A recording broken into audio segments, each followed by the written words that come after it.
আসসালামু আলাইকুম। আজকে একটু মির্জা গালিবকে নিয়ে কথা বলবো। ইদানিং ফেসবুকে বেশ পরিচিত এবং বিখ্যাত একজন কবি, যার লেখা দেখলেই আমাদের কলিজায় আঘাত করে। আজকে একটু তার সম্বন্ধে কথা বলবো। ইদানিং লক্ষ্য করছি ফেসবুকে মির্জা গালিবের কবিতা খুব ভাইরাল, বেশ চলে। কথাগুলো কলিজায় লাগে তো। কিন্তু একটা কথা ভেবে আমি ভীষণ কষ্ট পাচ্ছি। এই মির্জা গালিবের কিছু কথাকে ভুলভাবে ব্যাখ্যা করা হচ্ছে, ভুলভাবে উপস্থাপন করা হচ্ছে। বিশেষ করে মির্জা গালিবের খুব জনপ্রিয় একটা কবিতা আছে, মুঝে শরাব পিনে দে মসজিদ মে बैठकर या फिर वो जगह बता दे जहाँ पर खुदा नहीं। কবিতাটা নিশ্চয়ই অনেকেই শুনেছেন, বলা যায় প্রায় সবাই শুনেছেন। এই কবিতাটা খুব বাজেভাবে ব্যাখ্যা করা হচ্ছে।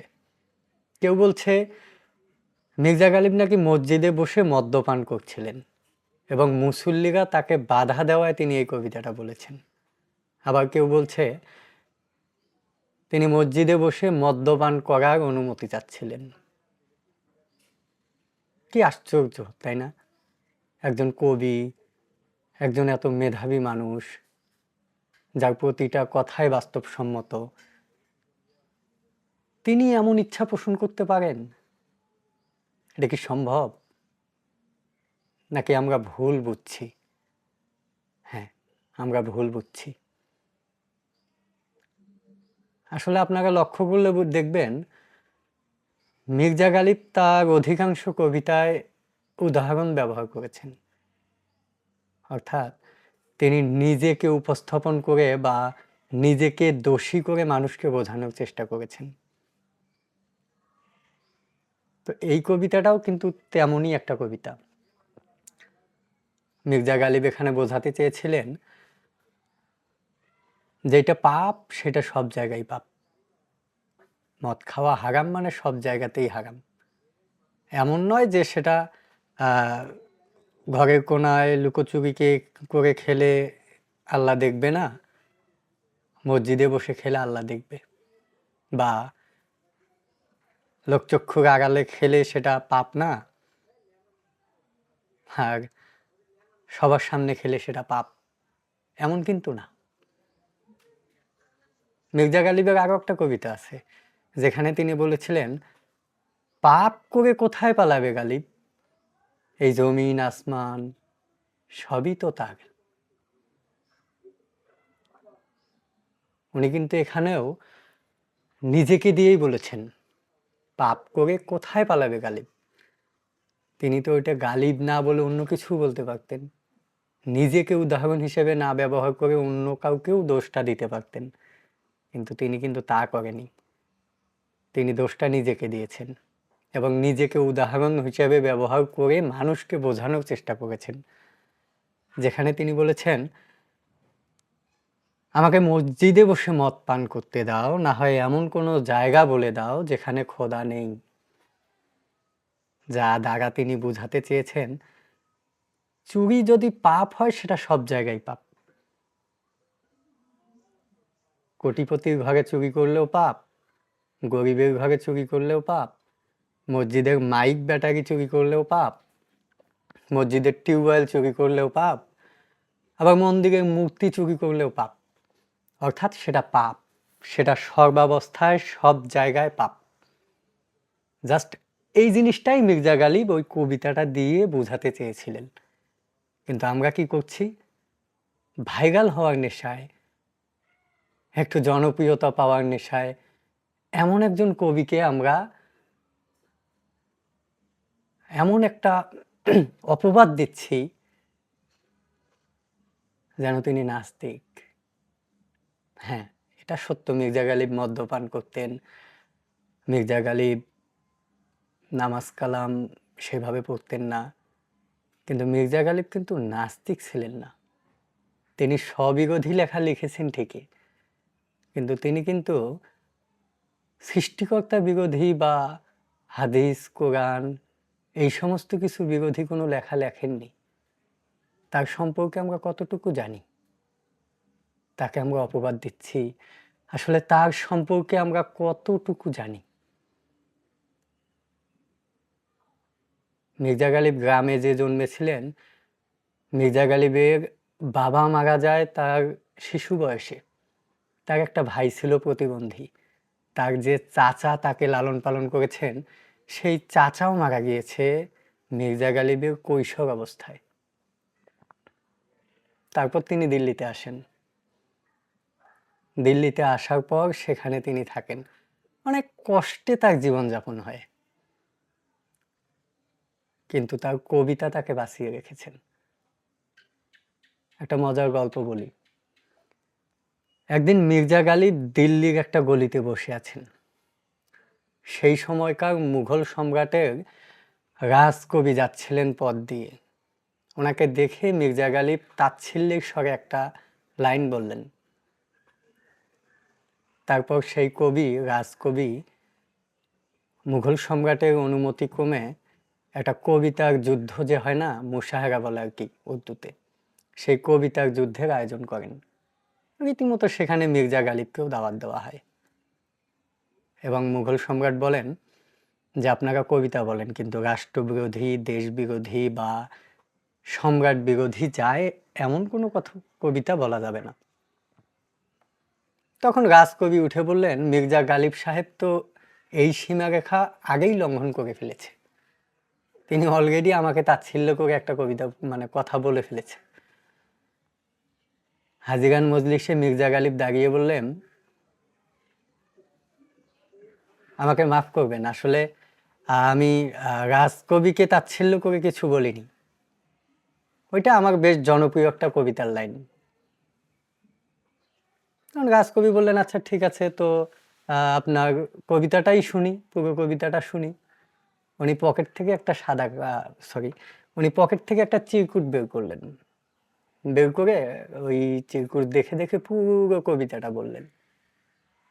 ওনার যে শাগরিদ ছিল বা শিষ্য যদি বলি, উনি বললেন যে ওস্তাদ আপনি তো ভুলে যান, তো ওই কাগজটা আমাকে দেন, আমি ওইখান থেকে লিখে রাখবো বা সংরক্ষণ করব।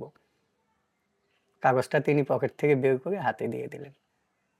ওনার শিষ্য কাগজটা হাতে নিয়ে দেখলেন কাগজে কিচ্ছু লেখা নেই, একদম সাদা কাগজ, টোটালি সাদা কাগজ। এমন ব্যক্তি ছিলেন মির্জা গালিব। আরো জেনে অবাক হবেন, মির্জা গালিব তার জীবনে যত লেখা লিখেছেন তার অধিকাংশগুলোই ছাপা হয়নি। হ্যাঁ, তার অধিকাংশগুলোই ছাপা হয়নি। তার একটা বড় অংশ আমাদের চোখের আড়ালেই আছে, যেগুলো আর পাওয়া যায়নি। মির্জা গালিব ছিলেন মুঘল সাম্রাজ্যের শেষ রাজকবি। মুঘল সাম্রাজ্যের শেষ রাজকবি। শেষ জীবনে অবশ্য একটা এই মুঘল সাম্রাজ্যের শেষ রাজকবি হিসেবে বেশ ভালো একটু টাকা পয়সা ইনকাম করেছিলেন, ভালোই চলছিল।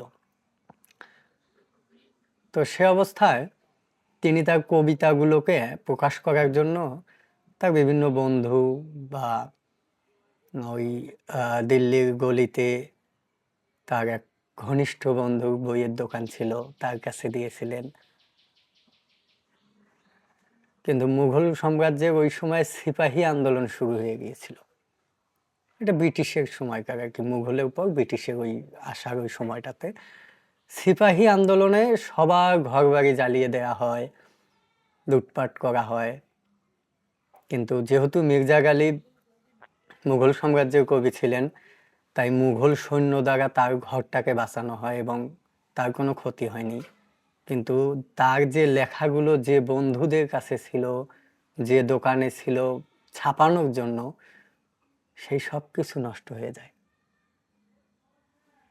এবার বলুন, যে কয়েকটি লেখা তার বেঁচে আছে, অবশিষ্ট আছে, সেগুলোই যদি এত জনপ্রিয় হয়, আমরা এত পছন্দ করি, সেগুলো তাকে সেই 1850-এর দশক থেকে অদ্যাবধি বাঁচিয়ে রেখেছে। আর তার সবগুলো লেখা থাকলে আজ কি হতো? কজন কবি তার মতো আছে? অথচ তার কবিতার আমরা ভুল ব্যাখ্যা করছি শুধুমাত্র জনপ্রিয়তা পাওয়ার আশায়।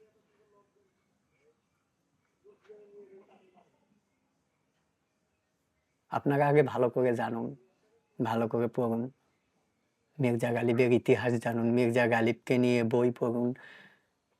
মির্জা গালিবের বাড়িটা বর্তমানে একটা জাদুঘর। মির্জা গালিবকে নিয়ে রিসার্চ হয়। মির্জা গালিবের একটা কবিতার 2 লাইন নিয়ে 2, 4, 5টা বই লেখা সম্ভব। हजारों ख्वाहिशें ऐसे निकले कि हर ख्वाहिश पे दम निकले, बहुत मिले अरमान लेकिन फिर भी कम निकले। হাজারো ইচ্ছে এমন যে প্রতিটা ইচ্ছেতে দম বন্ধ হয়ে আসে। অনেক ইচ্ছে পূরণ হয়েছে কিন্তু তবুও যেন কমই মনে হয়। আবার সেই মির্জা গালিবের লেখা আছে,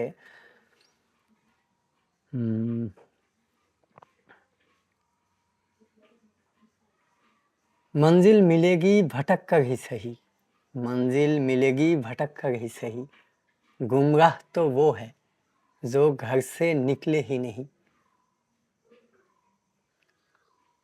গন্তব্য পাবেন সেটা রাস্তা ভুলে গিয়ে হলেও, 50 মাইল ভুল পথে হেঁটে হলেও গন্তব্য হয়তোবা পাওয়া যাবে, কিন্তু তার জন্য ঘর থেকে বের হতে হবে। হারিয়ে গেছে তো সে যে ঘর থেকে পা বাড়ায়নি, যে শুধু ভেবে চলছে কি হবে, কোথায় যাব, রাস্তা চিনব না, ঠিক হবে, কি যেন কি হয়। আসলে ইনি ছিলেন মির্জা গালিব। আর আমরা কি করছি? আশা করব কেউ মন খারাপ করবেন না, কেউ খারাপভাবে নেবেন না। ব্যাপারটা আসলে আমি কারো মনে কষ্ট দেওয়ার জন্য বা কারো মনে আঘাত দেওয়ার জন্য ভিডিওটি করছি না। শুধু একটা আবেদন রাখবো, আগে পড়ুন, জানুন, তারপর বলুন। জনপ্রিয় হওয়ার নেশায় এমন করবেন না। কাউকে মিথ্যে অপবাদ বা কাউকে নিয়ে তাচ্ছিল্য বা কারো সম্মানে আঘাত হানে এমন কিছু আশা করব আপনারা করবেন না। ধন্যবাদ সবাইকে। ভিডিওটি দেখার জন্য অসংখ্য ধন্যবাদ।